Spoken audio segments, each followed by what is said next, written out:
Run them likes up. We need 10,000 likes on this motherfucker. Yeah. I'm a fiend for your soul, so good to me. I forever want you next to me. What's up, Snorted Dude? Crew is yours truly, Snorted Dude. Right now, better get into that. The final 48 hours of King Von, man. Shout out to my boy Publish X. You know, we've been rocking for a long time. Shout out to my boy. You know, we may not speak every day, but that's still my boy. You feel me? Type shit. Anyway, he made the video, and you know, Publish X. I like the quality of this shit. And I'll tell you something, the details gets them correct. The factual details, like shit that's probably documented. He gets them shits correct. And I like that shit. And I like his quality. I don't know why. He make his shit different. You gotta respect the type shit. Anyway, what's up? Oh, then did I already do that? Fuck it, start the video. Like it! I swear to God, I'm on your ass! Y'all better like the video! That's on God! On November 6, 2020, King Von would be one of 5 people shot outside Monaco Hookah Lounge in Atlanta. Shots fired at Sheik in Monaco. Around 3:20 a.m., 2 groups of men began arguing outside, leading to gunfire. 2 off-duty police officers were working security at the establishment that night, and they too engaged in the shootout. Because of this, a full investigation was conducted to see whether or not the Atlanta Police Department was involved in his death. Here's what they found retracing his steps for those last 48 hours. Von, look, I break down the wood, I stuff it with Pat, I drop me your boat, I'm pouring up. On November 4th, 2020, King Von was in Atlanta, Georgia. He was celebrating the release of his Welcome to O-Block album that dropped just a few days prior. His career was peaking, and every day his music was being discovered by a new audience. There's no question he was about to be a superstar, but the biggest issue Von faced at that time was himself. See, King Von was from the infamous housing projects of Parkway Gardens on the south side of Chicago. Before ever stepping into a booth, he was already very active in the street life. He only decided to rap after beating a murder case in 2017. His reputation only made his music more real for listeners, leading to his blow-up just 1 year after that. But it's important to realize when someone lives a life the way Von did before fame, it can be hard to leave that mentality behind, even after finding a way out through music. Because of this, Von had no issue when it came to things like beefing with other rappers.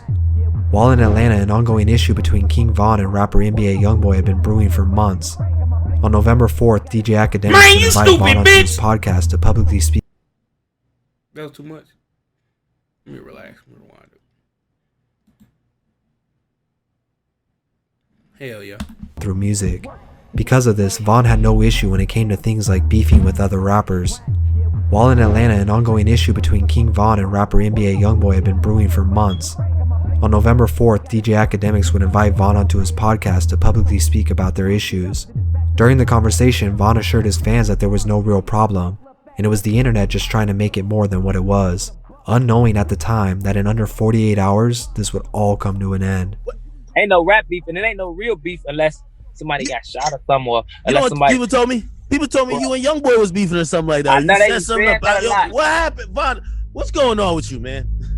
They be saying that a lot. It's like we got the same interests and hoes, and then you know how the internet will try to make it. Don't tell me I got problems over girls. No, it's the internet, gang. It's the you know, they try to make it like that because it's the internet. These issues had been escalating since a few months before, when pictures of King Von and NBA Youngboy's ex-girlfriend surfaced online. From that point forward, the two rappers made it known they didn't like each other through a series of social media posts. With two artists this large going back and forth, it was only a matter of time before others got involved as well.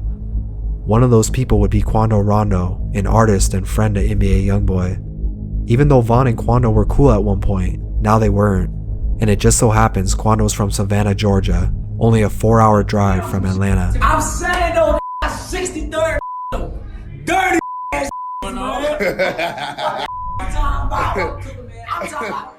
That's that show you how like fickle the industry is, bro. Cause like once upon a time, them niggas, see how they was backstage of a show. They probably was on the same booked at the same show or whatever. Cool, but they backstage cooling, popping shit on camera type shit. Like they the best of fucking buds. Like they're the best of fucking buds, right? You see how shit played out. Just show you how this shit is up and down and just very fickle and very just shit just be business relationships. It may not seem like that when it comes off on the camera. Sometimes it does. Niggas be knowing when it, yeah, but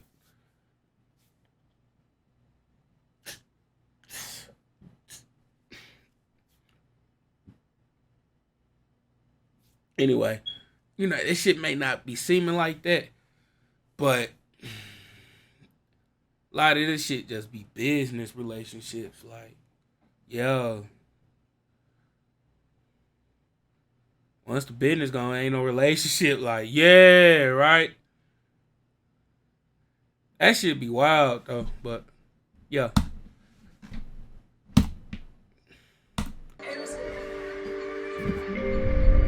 On November 5th, King Von woke up and gathered his entourage.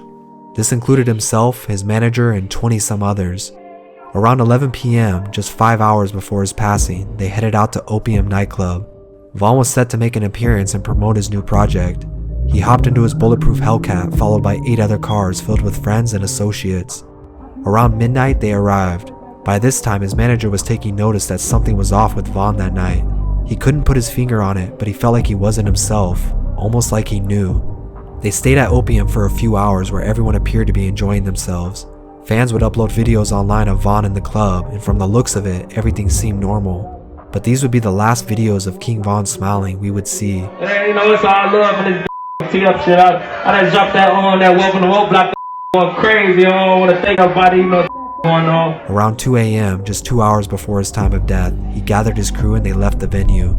According to his manager, everybody thought they were headed back to the Airbnb, but somewhere on their way home, they lost track of Von's car. After realizing they lost him, they began calling his phone to see where he went, as it was very unlike him to leave without saying anything. So already confusions were already started. Because normally, if we got an after party or we got anything we're going to, we know as a team. Everybody know to be on point. You know what I'm saying? We're traveling with a real deal gangster, a real stepper. So everybody gonna know how to move. But from that night, I don't know what it was. Maybe it's God timing. I don't know what it was, but Von completely went on his own course. His manager and more importantly his security went with him everywhere. After calling, they found out he rerouted to an after hours. Hold on, 'cause you throwing me off, bro. My bad, bro. You throwing me off. Hold on.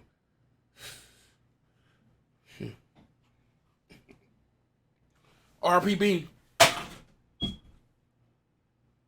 My bad, bro. Kobe. My bad, bro. My bad, bro. It went in though, but it like. My bad, bro. Fuck it. It was very unlike him to leave without saying anything. So fuck that. I gotta double back on that. It's a top. Hold on. RBB. Okay. Damn. That's tough. Confusions were already started. Because normally, if we got an after party or we got anything we're going to, we know as a team. Everybody know to be on point. You know what I'm saying? We're traveling with a real deal gangster, a real stepper. So everybody gonna know how to move. But from that night, I don't know what it was. Maybe it's God timing. I don't know what it was, but Von completely went on his own course. His manager and more importantly his security went with him everywhere. After calling, they found out he rerouted to an after-hours hookah lounge across town. A little before 3 a.m., Von pulled up to Monaco, but decided to wait in his car while the rest of his entourage was still on their way. About 15 minutes went by, Von still in his bulletproof vehicle staying warm. His manager, followed by 6 other cars, pulled up to the parking lot.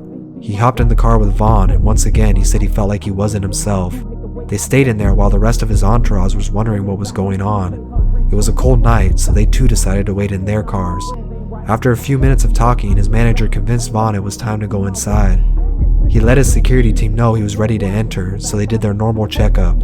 Around 3:15 a.m., security went into the club and checked it out to make sure it was clear of any threats. With Von being a high-profile rapper, this was a standard procedure for them before entering any venue. They couldn't bring weapons in the club, so security left them in their cars. Truth be told, listen to me. I didn't know that's how, like, cause like I'm a normal nigga. I go into places as a normal nigga. All that, yeah, I might got some internet success, but I be chilling, right? I pay my little door fee. I don't want nothing free, cause nothing in this bitch is free. That's on God. Nothing in this world is free. So that's why that's my little theory and my little philosophies on shit. But anyway. I didn't know that's how, like, the artists do that. I didn't know that was, like, procedure or, like, the way motherfuckers get shit done as that level, right? I didn't know they had securities to go in venues, go in buildings, to go check the scene out first. You know, I didn't know that. And honestly, when I first time hearing it, I'm like, damn. It makes sense for sure. It makes hella sense. Just listen to me. I didn't know that went down. You know? Yeah. Hell yeah. Right as they were about to walk in, one of Von's friends alerted him that Quando Rondo was in a car just a few feet away. It's unknown if Von got a tip from someone that night about Quando being at the club, or if it was just a coincidence that he rerouted his car to the exact location they would both be at. It's possible it just happened like that, but this could have also been the reason Von seemed off. Maybe he knew something no one else did. Normally Von was calm, collective, and soft-spoken. Living the life he lived back in Chicago, he knew how to handle these situations. But on this night, Von reacted before anyone could say or do anything. He immediately hopped out of his vehicle, jewelry on and all, not knowing if Quando was alone or if he too had people with him. Only a few moments later, the two would come face to face, and just like Von spoke about before, it was on sight. He threw punches at Quando even before words could be exchanged. Others rushed over as the fight broke out. What Von didn't know was the white vehicle Quando was standing next to had people from his crew inside. At 3:20 a.m., only a few seconds after the fight had started, a gunshot from only a few feet away went off, striking Von in his side and catching him completely off guard. You can see the gunman, who we now know as Lil Tim, coming out from behind the car and firing multiple shots. Von got hit 3 to 4 times, and his manager was also hit in the leg. The two off-duty police officers working security that night reacted immediately, and they too fired shots into the crowd.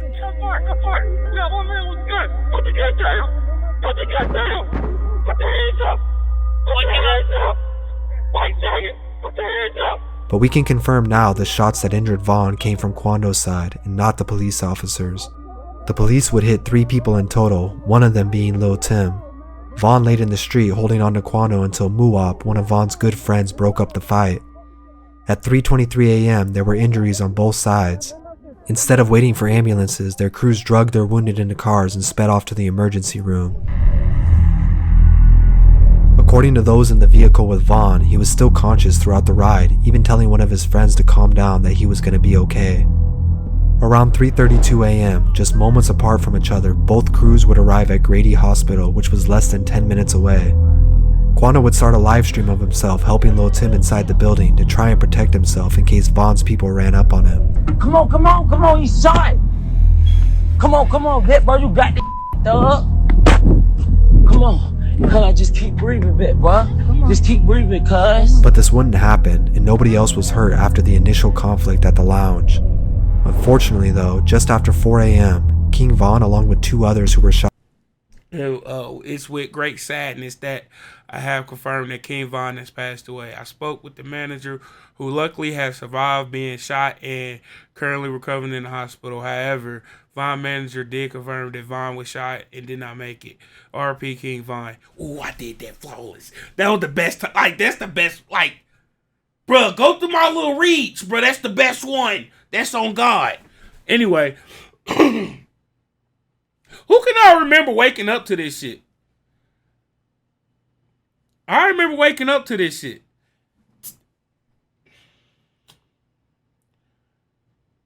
It was so crazy that around noon, 1, 2, that's when they kind of set in like, damn, boy, we're really gone. Like, right? It really set in around then. When you first wake up to that shit, it's like, it could be bullshit. You know, it's the internet. It's the internet, bro. We all have seen bullshit on the internet. We all have seen BS on the internet. Shit that's not. Like, bro, if you go back earlier in this video, it was one of Von past streams, live streams from Instagram. look what they were saying in the comments in his live. R.I.P. Uzi. Uzi's still here, happily in a relationship with JT. That's the BS I was talking about. We all seen BS on the internet. So like it takes a little minute and then you kind of set in. Same thing happened with me with Dolph. You know? It had to set in like that. Like, yeah. A few others, but yeah. Let's keep it going. Shot that night would pass away to their wounds, taking his life and career far too soon. Lil Tim was arrested in Grady Hospital where he was treated for his wounds before being taken into custody. He posted bail the same day and has since been awaiting trial for the murder of King Von. Somebody kill somebody. Everybody got family. Somebody related to him or somebody cool with him. You kill him. Now everybody that he was close with is trying to kill you. It's a never ending. Or they gonna kill. Let's kill somebody close to him. It don't stop. To everybody, all the people that playing the game, it's gone. You see what I'm saying? So it's the last man standing. It's either you gonna be in jail, you gonna die.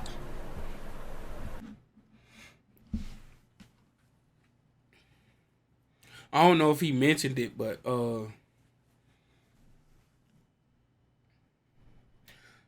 a couple O Block guys passed away that day too. That same night. I forgot that one of them name was Slutty. Was it Slutty? And damn, I can't think of the other guy. But I know it was a guy named Slutty for sure. R.I.P. to him. But yeah, man. You know, the last final 48 hours. You know, it was just around this. It really, and it's crazy because like, you know, a nigga released the album. I don't know, like, I don't know if like any of y'all rappers or anything, but like these niggas work on their albums 6 months, 3 months straight, probably a whole year straight. Listen to me now. Work on their album for that amount of time straight, and then it's like you finally get to release it. That's like a good moment, you know, a high moment for like these rappers, bro. That shit a high moment, you know, a good moment. You know, when I say high moment, I mean good moment. You know, and for it to be, like to be that and like that and shit like that, you know, it's just wild, you know. Yeah. Other than that though, man, let me know how you feel about the video down in the comment section. It's your boy Snore. I'm gone.